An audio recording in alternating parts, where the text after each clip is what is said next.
नमस्कार साथियों, आजमगढ़ करवा थाना उमरी गांव में हम सनी के घर पहुंचे हुए हैं। तमाम जनता उमरी हुई है और एक सिस्टर दिख रही हैं, ये भी आई है, सहानुभूति जता रहे हैं लोगों से।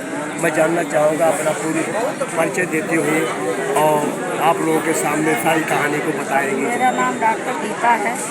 मैं बहुजन समाज पार्टी की कार्यकर्ती हूँ।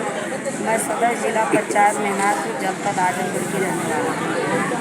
तो सर यहाँ पर आई हुई है, क्या क्या सनी का? देखिए, आज बहुजन समाज पार्टी उत्तर प्रदेश के प्रदेश अध्यक्ष माननीय विश्वनाथ पाल जी माननीय बहन जी के निर्देश पे यहाँ आए हैं और आकर जो है कि पीड़ित परिवार से मिले हैं, मिलकर गए हैं।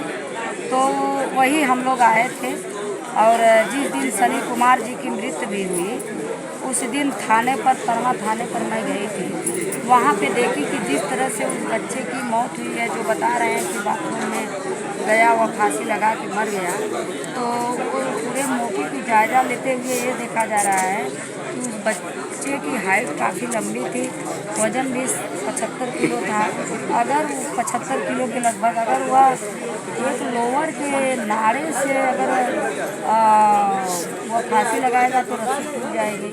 और दूसरी बात वह जो है कि जब वो बच्चा फांसी लगाया तो न उसके मुंह से न जीवा निकली थी, न आँख निकली थी, न कान से ब्लड, न नाक से ब्लड। जबकि फांसी कोई लगता है या लगाता है तो उसके जीभ से बाहर निकल आती है, उसका लक्षण है, आंखें उलट जाती हैं और जो है कि कान से मुंह से ब्लड आता है, नाक से ब्लड आता है और लैट्रिन पिछा ऐसा कुछ भी लक्षण। मैंने फांसी का कोई लक्षण नहीं, कोई लक्षण नहीं था। तो फांसी का कोई लक्षण नहीं था तो और दूसरी बात, जब वह फांसी से मरा लड़का तो क्यों नहीं उसके गार्जियन को बुलाए, उसके गार्जियन को भी नहीं बताए और रातों रात उसकी लाश ले जाकर जिला चिकित्सालय को तो जो थानाध्यक्ष उस समय थे, वर्तमान में थानाध्यक्ष महोदय और उनके सहायक पुलिसकर्मी भी थे, उन लोगों की साजिश से और जो है कि उस बच्चे की मौत हुई है, या तो वो लोग मोटी रकम घूस लिए हों, जो बच्चे को टार्चर किए हैं, मानसिक रूप से टार्चर किए हैं और रात में मारे हैं बुरी तरह से। मारते वक्त उसकी मृत्यु हो गई है, तो वही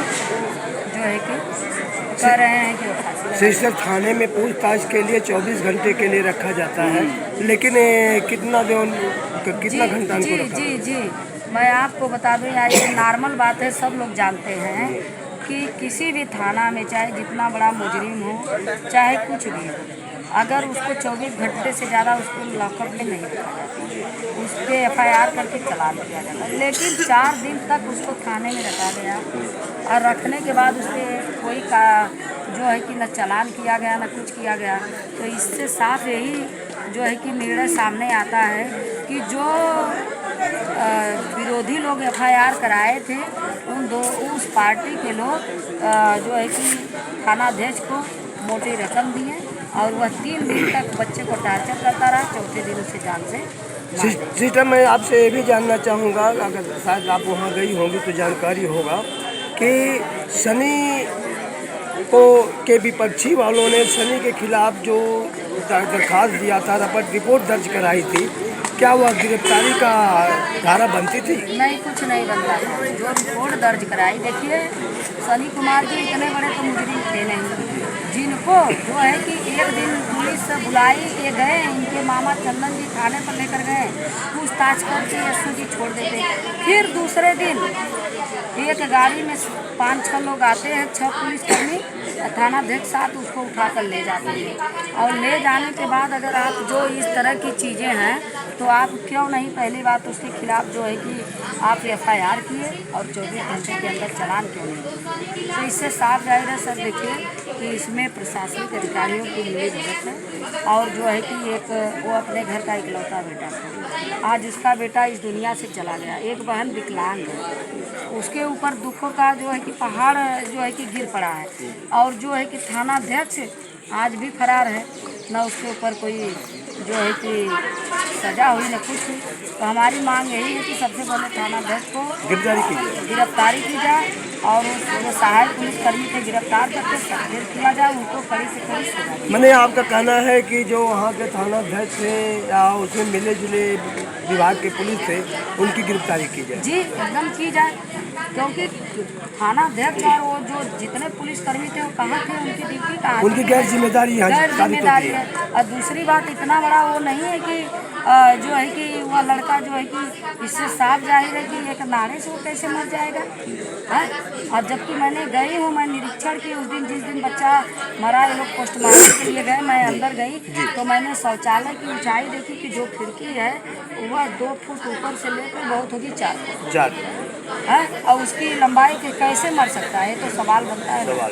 तो ये देखिए, जो आज की वर्तमान सरकार है उसकी बहुत बड़ी ढिलाई लापरवाही है, और प्रशासनिक अधिकारियों की सबसे बड़ी ढिलाई लापरवाही है कि आज जो है कि आज इस तरह की घटनाएं। सिस्टर, तो इस संबंध में आपका बहुजन समाज पार्टी क्या करना चाह रही है? देखिए, इस संबंध में बहुजन समाज पार्टी की राष्ट्रीय अध्यक्षा सुश्री बहन कुमारी मायावती जी को खबर पहुंची, और सुश्री बहन उस दिन भी हमारे बहुजन समाज पार्टी के कार्यकर्ता थाना पहुंचे थे। जिलाध्यक्ष माननीय अरविंद कुमार जी, पूर्व लोकसभा सांसद माननीय डॉक्टर बलराम जी, और हम थे, हमारे बहुत से ऐसे भाई थे जो है कि ये लोग पहुँचे तो वहाँ पे गए, लेकिन जब एक घटना माननीय बहन जी को पता चली तो माननीय बहन कुमारी मायावती जी ने बहुजन समाज पार्टी का प्रतिनिधिमंडल जो है कि माननीय विश्वनाथ पाल जी को निर्देश माननीय बहन जी ने दी कि आप जल्द से जल्द वहाँ घटनास्थल पे पहुँचे। तो सिस्टर, अभी लोगों का कहना है कि